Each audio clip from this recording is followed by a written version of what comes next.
Hi welcome back to my channel. ఈరోజు కథ mister Raavan 44వ భాగాన్ని వినిద్దాం. నందుని శోభనం గదిలోకి పంపించిన తర్వాత గాయత్రి గారు సాయికి కూడా పాల గ్లాస్ ఇస్తారు. ఇలాంటివి మాకు అచ్చి రావడం లేదు అత్తయ్య గారు అనుకుంటుంది సాయి మనసులో. పైకి మాత్రం సిగ్గుగా నవ్వి చిన్న అడుగులు వేసుకుంటూ వెళ్తుంది. గాయత్రి గారు తమ రూమ్లోకి వెళ్ళిపోయాక లోపలికి వెళ్ళడానికి భయం వేసి చాలాసేపు బయటే ఉండిపోతుంది సాయి. పాలు చల్లారిపోతాయి. పావు గంటకి కంగారు సిగ్గుతో మెల్లగా లోపలికి వెళ్తుంది. కానీ లోపల జై ఉండడు. సార్ ఎక్కడికి వెళ్ళారు? ఆయన లేకుండానే ఇంతసేపు నేను కాలు నొప్పులు వచ్చేలా నించున్నానా అని ఏడుపు మొహంతో కూర్చుంటుంది. జై రాడు. చాలా టైం అయినా కూడా. ఎక్కడికి వెళ్ళిపోయారు సారు? ఈ టైంలో ఇంట్లోనేగా ఉండాలి అని కంగారు కూడా స్టార్ట్ అవుతుంది సాయికి. ఫోన్ చేయడానికి ఫోన్ కోసం వెతుకుతుంది. పెళ్లి కంగారుతో ఫోన్ ఎక్కడ పెట్టిందో కూడా మర్చిపోతుంది. అప్పటిదాకా లాస్ట్ ఎప్పటికో బెడ్ కింద దొరుకుతుంది. జై నుంచి 30 మిస్డ్ కాల్స్ ఉంటాయి. అమ్మో, ఏం అవసరం ఉండి చేశారో నేను చూసుకోలేదు అని వెంటనే కాల్ చేస్తుంది. జై ఫుల్గా రైజ్ అవుతాడు. ఏం చేస్తున్నావే? ఫోన్ ఎత్తకుండా లెక్కలేదా నేనంటే? సారీ సార్, ఫోన్ ఎక్కడ పడేశానో గుర్తులేదు. నీకు ఫోన్ కొనియడం కూడా వేస్ట్ అయిపోయింది. ఇప్పుడు ఎవరు చూసినా ఫోన్ పట్టుకుని తిరుగుతారు. నువ్వు చూస్తే దాని మొహం కూడా చూడు.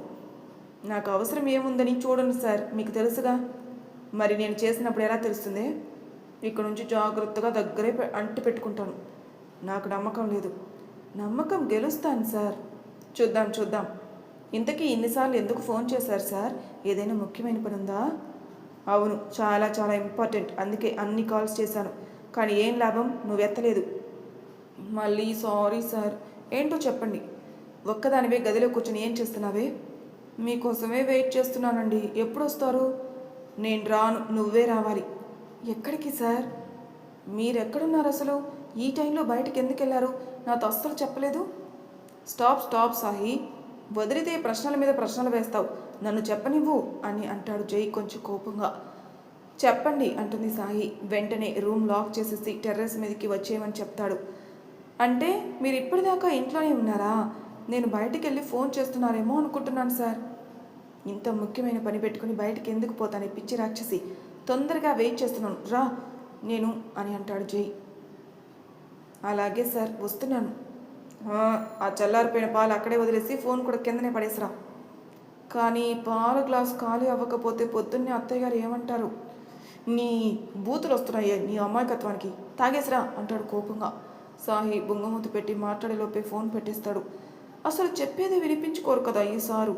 పాపం. పాలు ఇద్దరం పంచుకోవాల్సింది పోయి నేను ఒక్కదానే తాగాల్సి వస్తుంది అని చల్లబడిపోయిన వాటిని ఒక్క గుటకలో తాగేస్తుంది సాహి. జై చెప్పినట్టు రూమ్ కూడా లాక్ చేసి టెర్రస్ మీదకి వెళ్తుంది. కానీ అక్కడ తనకేమీ కనిపించదు. మొత్తం చీకటి. సాహికి చీకటి అంటే చాలా భయం. వణుకుతూ సార్ అని పిలుస్తూ ఉంటుంది. అడుగు కూడా వేయదు భయంతో. ఎక్కడ సౌండ్ ఏమీ రాదు. అది ఇంకా భయం వేస్తుంది. అక్కడ ఉండలేక వెళ్ళిపోదామని వెనక్కి తిరుగుతుంది సాహి. అప్పుడు జై ఒక్కసారిగా సాహిని వెనక నుంచి గట్టిగా హాక్ చేసుకుని లాక్ చేసేస్తాడు. సార్ మీరేనా? చెప్పండి, నాకు భయంగా ఉంది అని సాహి భయంగా అడుగుతుంటే జై ఏం చెప్పకుండా సాహి మెడవంపులో ఊపిరి నిలుపుతాడు. జై పర్ఫ్యూమ్ ఊపిరి గుర్తుపట్టి సాహికి భయంపై ధైర్యం వచ్చేస్తుంది. సార్ అంటుంది. కానీ జై పలకడు. మళ్ళీ పిలవాలి అనుకుంటుంది కానీ పిలవలేకపోతుంది. నెక్ మీద ఊపిరి నిలిపిన జై పెదవులు అక్కడే ఆనించి తడి ముద్దలు అద్దడం స్టార్ట్ చేస్తాడు. సాహి గట్టిగా కళ్ళు మూసేస్తుంది. జై చేతులు సాహి నడుము మీద తారాడుతూ చక్కెల గింతలు పెడతాయి. కానీ సాహి వాటికన్నా జై టచ్కే అల్లాడుతుంది. పూర్తిగా జై మీదకి వాలిపోతుంది వెనకగా. సాహి కంఠం కూడా తేలికగా ఉంది. జై కిందికి వెళుతూ నాలుకతో కొత్త అర్థాలు పరిచయం చేస్తూ ఉంటే సాహి సార్ వద్దు అని దూరం చేయడానికి చూస్తుంది. కానీ జై వదలడు. నడుముకి రెండు వైపులా చేతులతో గట్టిగా పట్టుకుని సాహిని కదలనివ్వడు. సాహి కంఠం మీద మెడ మీద పెదవులతో కిసెస్ ఇస్తూ పంటితో స్కిన్ కొరుకుతూ సాహిలో కోరికలు రేగేలా చేస్తూ ఉంటాడు. సాహి చేతులు గట్టిగా బిగుసుకుపోయి జై చేతుల మీద గోళ్లతో గిచ్చేస్తాయి. వాటికన్నా ఎక్కువ తీయటి నొప్పి వచ్చేలా నడుముని నొక్కేస్తున్నాయి జై చేతులు. సాహిలో ఊపిరి భారం పెరిగిపోతుంది. పూర్తిగా జై మాయలో పడిపోయి తన బాడీ వెయిట్ని జై మీదకే వదిలేస్తుంది ఇష్టంగా. జై తనని ఒక్క చేతితో ఎత్తుకుని ముందుకు తిప్పుకుంటాడు. జై మెడలో మొహం దాచుకుని అతుక్కుపోయి ఉంటుంది సాహి. ఏయ్ చూడవే నన్ను అని హస్కీగా పిలుస్తాడు. అంటుంది. చూడకపోతే ఇంకా ఎక్కువ టార్చర్ చేస్తాను అని బెదిరించి తల ఎత్తుతాడు. సాయి కళ్ళు తెరుస్తుంది. కానీ అప్పుడు కూడా ఏమీ కనిపించదు. ఇంత చీకట్లో ఏం కనిపిస్తుంది సార్? కనిపించకపోతే నా టచ్ నీకు తెలుస్తుందిగా. అవును అని తమకి తాము కూడా కనిపించని చీకట్లో గాలి కూడా ఆడనంత దగ్గరగా జైకి అతుక్కుపోతుంది. నచ్చిందా ఇలా నీకు అని అడుగుతాడు జై. చాలా నచ్చింది అని వినిపించిన వాయిస్తో చెప్తుంది. కానీ నాకు నచ్చలేదే. ఎందుకు సార్? నిన్ను నీ అందాన్ని చూడకుండా ఈ రాత్రి గడిచిపోతే నాకేం నచ్చుతుంది చెప్పు? మీరేగా ఇక్కడికి రమ్మని చెప్పారు. అవును, కానీ ఎందుకు రమ్మన్నానో ఇంకా చెప్పలేదుగా. ఇంకా ఏంటి అని సాహి తలెత్తుతుంది. జై చిన్న రిమోట్ నొక్కి దూరంగా విసిరేస్తాడు. టెర్రస్ మధ్యలో ఒక చిన్న టెంట్ వేసి ఉంటుంది. ఆ టెంట్ క్లోత్ అంతా పవర్ సప్లై చేసినట్టు స్టార్స్ లాగా మెరుస్తూ చీకట్లో అది తప్ప ఇంకేమీ కనిపించినట్టు అందంగా ఉంటుంది. సాహి షాక్తో చూస్తూ దగ్గరికి వెళ్తుంటే బయట పట్టుకుని జై ఆపేసి, నీకు ఎంట్రీ లేదు అని చెప్తాడు. నాకు ఎంట్రీ లేదా? మరి ఎవరి కోసం అదంతా రెడీ చేయించారు సార్? మన కోసమే. మరి నన్ను వెళ్ళనివ్వండి. అంత కష్టపడి చేసింది నీకు తేలికగా ఎలా ఇచ్చేస్తానే రాబిట్ పిల్ల. నాకు లంచం ఇచ్చి ప్రసన్నం చేసుకో, అప్పుడు పంపిస్తాను. నా దగ్గర ఇప్పుడు డబ్బులు లేవు సార్. జై గట్టిగా తల కొట్టుకుంటాడు. సార్ అని సాహి వస్తూ ఉంటే, ఇంత మట్టి పెట్టాడేంటే దేవుడు నీ తలలో కొద్దిగా కూడా రొమాంటిక్ సెన్సే ఇవ్వలేదు. మీరు లంచమని అంటూ ఆ లంచం ఏమిటో బల్బెలిగి సాహికి మాటలు రావు. చెంపల కెంపులు చేసుకుంటూ తలదించేస్తుంది. టెంట్ లైటింగ్ వల్ల జైకి సాహి సిగ్గుపడడం కనిపించి, ఇప్పుడు అర్థమైందిగా, నాది నాకు ఇచ్చేసి వెళ్ళు చూడు అని అంటాడు. ఏంటి సార్ మీరు? అది చేసింది నా కోసమే అయినప్పుడు నేను చూడడానికి లంచం ఎందుకు అని అంటుంది. అదంతా నాకు తెలీదు. ఇచ్చేసి వెళ్తావా లేక రాత్రంతా ఇక్కడే ఉండి చూస్తావా? ఏం కావాలి? నీ ఇష్టం, ఏదిచ్చినా వద్దు అనను అంటాడు జై రొమాంటిక్గా. సాహి భయపడుతూ కంగారు పడుతూ లేట్ చేస్తూ ఉంటే, నీకు పాత జైలాగా ఉంటేనే మాటలు చేతలు వస్తాయి సాహి. అప్పుడేమో వద్దన్నా మీద పడి ముద్దు పెట్టేదానివి. నేనా? ఎప్పుడు సార్? నిన్ను దూరం పెట్టినప్పుడు ఫోన్ల మీద ఫోన్లు చేసి రెచ్చగొట్టలేదా? ఇప్పుడు మళ్ళీ పాత సాయిలాగా మోగదానివి అయినట్టు చేస్తున్నా. నా లంచం నాకు ఇస్తావా? నేను వెళ్ళిపోనా? ఇస్తాను అని జైకి క్లోజ్గా వెళ్తుంది. జై రొమాంటిక్ స్మైల్తో ఏం చేస్తుందా అని చూస్తూ ఉంటాడు. సాహి కళ్ళు మూసుకొని లిప్స్ ముందుకి తెస్తున్నా ముద్దు పెట్టడానికి వస్తుంటే జై కూడా కళ్ళు మూసుకుంటాడు. తర్వాత సాహి కళ్ళు తెరిచి జై బుగ్గ మీద ముద్దు పెట్టి, ఇచ్చేశాను సార్ అని టెంట్ దగ్గరికి రన్ చేస్తుంది. అమ్మని ఎంత మోసం చేస్తావే నన్ను అని జై ఫాస్ట్గా వెళ్ళిపోయి సాహి టెంట్లోకి వెళ్ళకముందే చీర కొంగు పట్టేసుకుంటాడు. సార్ చిరిగిపోతుంది సాహి భయంగా చెప్తుంటే, లంచం ఇవ్వవే అంటే బెల్లం మొక్క రుచి చూపించి వదిలేస్తావా? అనుభవించని చేతికి చిక్కిన చీర పళ్ళు గట్టిగా లాగేసి చీర సాహిని వదిలేసేలా చేస్తాడు. సాహి గబుక్కున వెనక్కి తిరిగి టెన్షన్గా కళ్ళు మూసుకుంటుంటే అప్పుడే జై బ్యాక్ సైడ్ గట్టిగా హాక్ చేసుకుని సాహి హార్ట్ బీట్ పెంచేస్తాడు. ఇప్పుడు పర్మిషన్ ఉంది నీకు లోపలికి వెళ్ళడానికి అని చెవిలో చెప్తుంటే సాహిలో షివరింగ్ స్టార్ట్ అవుతుంది. సాహి తలలోని మల్లెపూల వాసన గాఢంగా పీలుస్తూ నడుం మీద చేతిని ముందుకు తీసుకెళ్లి నావెల్ మీద గీతలు గీస్తూ గట్టిగా నొక్కేస్తాడు జై. సాహి పిడికిళ్ళు బేకించేసి కంగారు పడిపోతుంటే తన ఎద భారంగా కదులుతూ ఉంటుంది. కనీ కనిపించని సాహి ఎద అందాలు ఊపిరి తీసుకుంటుంటే జైలో కోరికలు ఉవ్వెత్తన లేచి పడుతూ ఉంటాయి. బొడ్డు మీద నుంచి చేతిని పైకి తీసుకెళ్లి హుక్స్ మీద పెట్టగానే సాహి వదిలించేసుకుని టెంట్ లోపలికి రన్ చేస్తుంది. జై నవ్వుకొని తన షర్ట్ కూడా అక్కడే తీసి విసిరేసి లోపలికి వెళ్తాడు.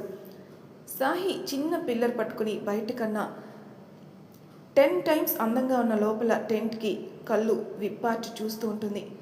అసలు ఎక్కువ ప్లేస్ ఉండదు లోపల. తమ బెడ్ సైజ్ ఉంటుంది. పరుపు నేల మీద పరిచి మల్లె జాజలతో నిండిపోయి ఉంటుంది. టెంట్ అంతా చిన్న ఫ్లవర్స్తో లైట్లతో కొత్త లోకంలో ఉన్నట్టు మనసుని మాయ చేస్తున్నాయి.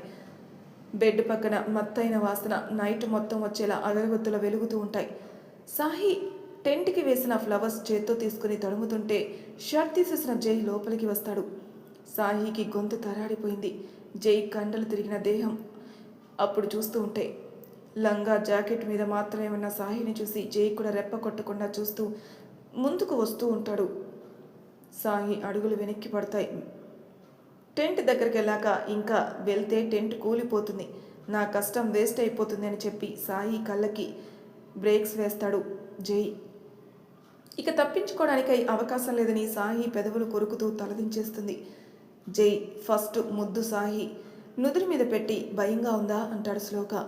గొంతు చాలా సాఫ్ట్గా ఉండి సాహిలో సగం భయం తగ్గించేస్తుంది. అవును అని తలూపుతూ ఉంటే కిందికొచ్చి ఐస్ మీద కిస్ పెడతాడు. సాహి తల కొద్దిగా ఎత్తి కళ్ళు మూసేస్తుంది. వాటి మీద లెక్కలేనన్ని ముద్దులు పెట్టి ఆ కళ్ళు అంటే తనకి ఎంత ఇష్టమో చెప్పకనే చెప్తాడు జై.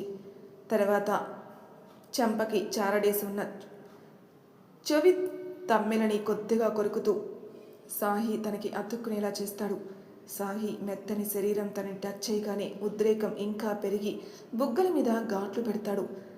సాహి గోళ్ళు జై ఛాతి మీద దిగిపోతూ ఉంటే జై చేతులు వీపుని తడిమేస్తూ నలిపేస్తుంటాయి ఆత్రంగా.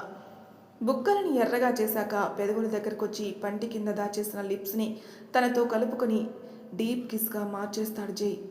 అప్పుడు వాళ్ళిద్దరి మధ్య కొంచెం కూడా గ్యాప్ ఉండదు. చెమటలు పట్టేసి గాలి కూడా దూరకుండా ఇద్దరిని ఇబ్బంది పెట్టేస్తుంది. కానీ వాళ్ళకి ఆ స్పృహ ఉండదు. డీప్ ఫ్రెంచ్ కిస్లో సాహి లిప్స్ జై ఇష్టం వచ్చినట్లు కొరికేస్తూ నాలుకల్ని కలిపేసే బాధ్యత తీసుకుంటాడు. ఎంతసేపైనా ఆ కిస్ ఆగదు. సాయికి బ్రీత్ కష్టమవుతుంటే వదిలేసి కిందికి జారి మెడ మీద కసుక్కున కొరుకుతాడు. సార్ అని సాయి మత్తుగా పిలిచిన పిలుపుకి జైలో ఎనర్జీ డబుల్ అయి మళ్ళీ మళ్ళీ అలాగే పిలిచేలా కంఠమంతా ఎర్రని ఘాట్లు పెట్టేస్తాడు. చేతులు నడుముని నలిపేస్తూ బ్లౌజ్ థ్రెడ్స్ తెంచేసి షోల్డర్ మీదుగా జారుతూ ఉంటే సాయి జైని గట్టిగా ఆఫ్ చేసుకుని దూరం అవ్వనివ్వదు. జై రిమోట్తో లైట్స్ ఆఫ్ చేసి మళ్ళీ టెర్రస్ని ముందులాగా కటిక చీకటిగా మార్చేస్తాడు. సాయితో సహా బెడ్ మీద జంప్ చేసినట్టు పడిపోయి స్పీడ్ పెంచేస్తాడు జై. ఈసారి సాయి అడ్డు చెప్పినా వినకుండా బ్లౌజ్ క్రిందికి లాగేసి ఎద మీద పెదవుల రుచి చూపిస్తూ సాయిని టెంప్ట్ అయ్యేలా చేస్తాడు. సాయి గుండె చప్పుడు జైని ఇంకా దగ్గరికి లాక్కునేలా చేస్తుంది. ఆ ఎద అందాల్ని కొలుస్తూనే స్లోగా హూక్స్ మొత్తం తీసేసి సాహిని బలంగా అల్లుకుంటాడు.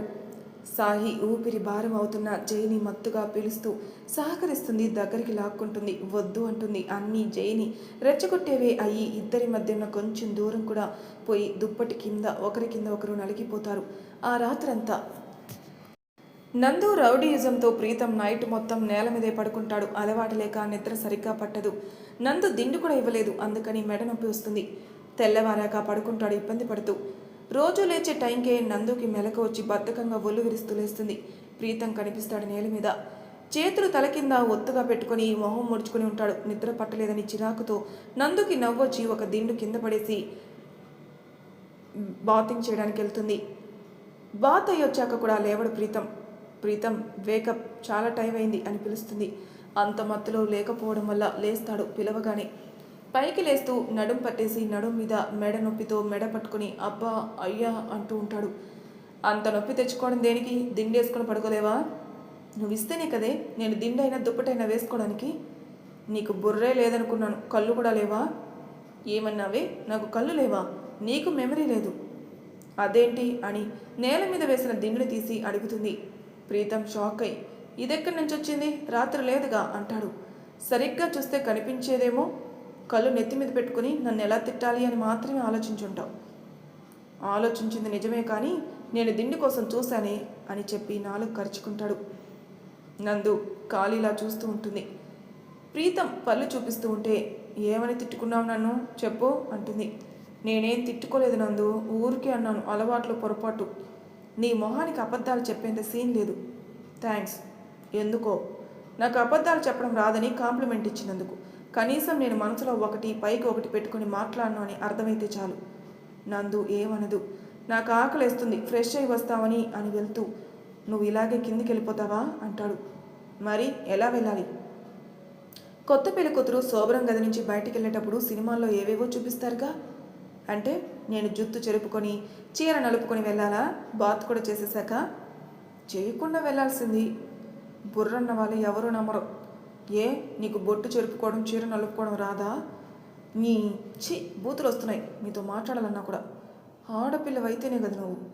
అవునులే, తమరికి సరువు లాంటి అందంగా రెడీ అయ్యి ఆడపిల్లలే కనిపిస్తారు, కానీ నాలా ముక్కు సూటిగా మాట్లాడే వాళ్ళు ఆడపిల్లలకు కనిపించరు. నిజమే.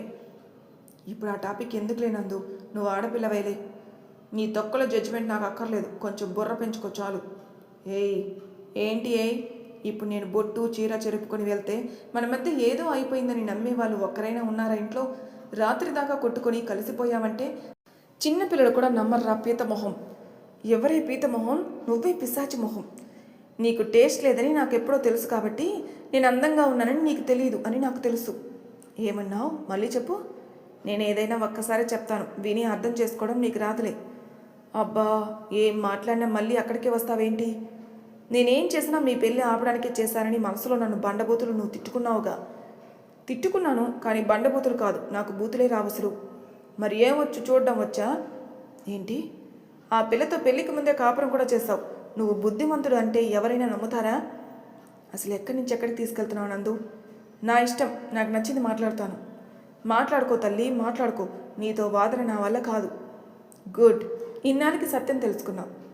పెళ్ళయ్యాక ప్రతి మగాడు సైలెంట్గా ఎందుకు మారిపోతాడో ఇప్పుడు అర్థమవుతుంది. వద్దు వద్దు అంటే చేశారు పెళ్ళి. హలో, నువ్వే పెళ్ళి పెళ్ళి అంటే చేశారు. మన ప్రేమికుడివి కదా, ఆ సరుని ప్రాణంగా ప్రేమించి నువ్వు లేకపోతే నేను లేనని డ్యూయట్స్ ఒకటే తక్కువ. ఇది మళ్ళీ తిరిగి తిరిగి ఇక్కడికే వచ్చిందిరా నాయనో. నా వల్ల కాదు, 1 గంట బాత్రూంలో ప్రశాంతంగా గడుపుతాను అని బాత్రూంకి పరిగెడతాడు ప్రీతం. తొందరగా రా, మళ్ళీ నేను కిందికి ఒక్కదానే వెళితే మీ ఆయన ఎక్కడా కాఫీ తీసుకెళ్ళు అని అంటారు. నాకు ఇంట్రెస్టే లేదు అని ప్రీతంని తొందరగానే బయటికి రప్పిస్తుంది నందు. కిందికి వస్తూ ఉండగా, మా డాడీ దగ్గర నన్ను బుక్ చేయకు నందు అంటాడు ప్రీతం. ఏంటి? మా డాడీ కోసమే నిన్ను బాత్ చేయకుండా కిందికి వెళ్లాల్సింది అన్నాను. నేను అపార్థం చేసుకొని కొట్టానని డాడీ నా మీద చాలా కోపంగా ఉన్నాడు. ఊహ తెలిసిన దగ్గర నుంచి నా పేరెంట్స్ ఎలా ఉంటారో నాకు తెలీదు. అన్నీ డాడీని అయ్యి పెంచాడు. నా కోసం సొంత ఫ్యామిలీని వదులుకున్నాడు. అందుకే నాకు డాడీ అంటే ప్రాణం. డాడీకి ఇష్టం లేని పని, నచ్చని పని నేను చేయను. అందుకే నిన్ను డాడీ చెప్పగానే పెళ్లి చేసుకున్నాను. మనం బాగాలేమని తెలిస్తే డాడీ ఫీల్ అవుతాడు. అలాగే నా మీద కోపం తెచ్చుకుంటాడు. డాడీ నా మీద కోపం చూపిస్తే నేను తట్టుకోలేను. అందుకే నాతో నీకు ఏదైనా ప్రాబ్లం ఉంటే ఇంకెలా అయినా రివెంజ్ తీర్చుకో, కానీ డాడీకి చెప్పి మా ఇద్దరిని హర్ట్ చేయకు అని రిక్వెస్ట్ చేస్తాడు.